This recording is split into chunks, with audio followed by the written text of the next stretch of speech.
Hey everyone, I'm Jimmy. I'm Zach. And I'm JS. And I'm Sam.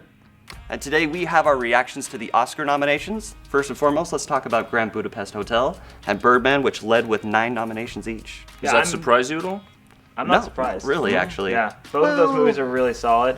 But, I mean, Grand Budapest was released at the beginning of the year. I think we were all overreacting. Like, people will forget Grand Budapest exists. Clearly they didn't. Yeah. That's pretty satisfying. Yeah, but Birdman's my favorite film of the year. I don't think it's going to win Best Picture, but I do think that it really deserves all the accolades that it's gotten up to Absolutely. this point. You know like, what? we'll repeat Golden Globes. I think Linklater's going to win for Best Director, to be honest. And I don't think Ed Norton will win for Best Supporting Actor. Yeah, I don't think he'll win for Supporting Actor either, but I do think that Keaton has a really good chance. See, I think Eddie Redmayne's a lock for Best Actor, actually. I think so too. Yeah. I think it'll definitely win for cinematography. Emmanuel Yeah. Lubezki is second to none in terms of Yeah. cinematography. Let's talk about some of the other pleasant surprises. One in particular is Princess Kaguya for Best Animated Film. Yes, Princess Kaguya and Song of the Sea, which a lot of people haven't seen, but now this will give them a reason to seek those films out. But this also leads to a controversy, which is the Lego Movie not nominated, which I know a lot of people are upset about. Yeah. Are you guys upset about that? I'm a little disappointed, but also I'm happy to see some other films sort of, you know, making some headway into getting out to a bigger audience. Yeah, I think it's nice. But let's also talk about Whiplash. Whiplash was one of my favorite films of the year, probably number 2 to Birdman. Sure. I was thrilled to see all the nominations that it got, including Best Picture. I'm going to call right now and say I think it's going to win editing. You know what that means? It is going to be the first Blumhouse movie to win an Oscar. That's crazy. That could be pretty cool. great, That's great. actually. Yeah. You know.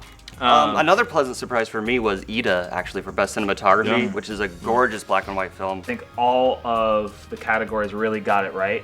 The notable exception, I think some people will say, is where is Foxcatcher or where is Nightcrawler, like you were saying. But the other film, though, that definitely is deserving and was completely absent from the Golden Globes for some reason was American Sniper, which I think really shows how much people love this movie and how good it is. But I mean, American Sniper still picked up quite a few awards. It did. But also, going back to Foxcatcher and Nightcrawler, these are pretty dark movies. Yeah. Gone Girl is another really dark movie, which just got going to bring it up. completely snubbed across the board, almost. So that's very interesting. Not even adapted screenplay, Yeah. not even nothing. I mean, know. that's a little shocking. I have an interesting Best Picture snub, Guardians of the Galaxy. The Oscars expanded the pool to up to 10 pictures.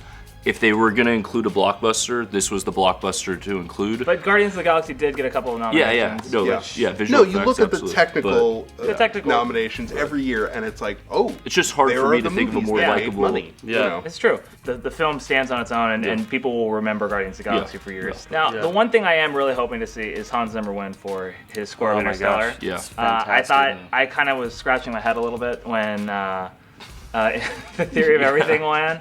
During, which is also those- nominated here. Yeah, And Desclot has 2 scores. I mean, he's probably my favorite working composer today, but I still think that Hans Zimmer score. That Hans takes Zimmer the- score is haunting. It's just fantastic.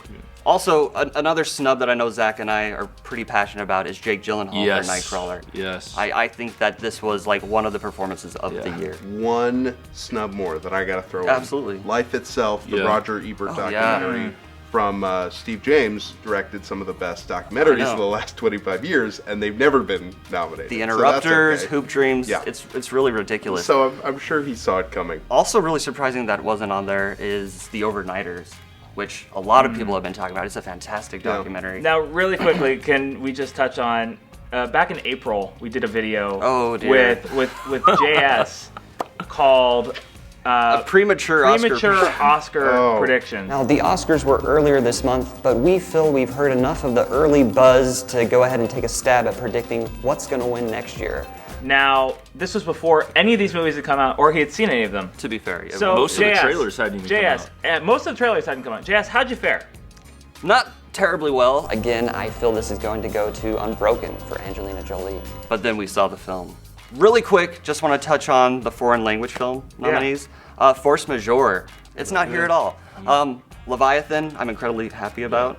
Like we were saying, the big surprise of the year is Boyhood. It really did, even though it's been in the works for 12 years. You know, you were saying they really kept it under wraps. It sort of came out of nowhere. Yeah. You know, and I think just completely blew people away. Same thing with Birdman. Like, people knew he was making this movie called Birdman, but from a plot description, you hear about a washed-up superhero character on doing a Broadway play. Yeah.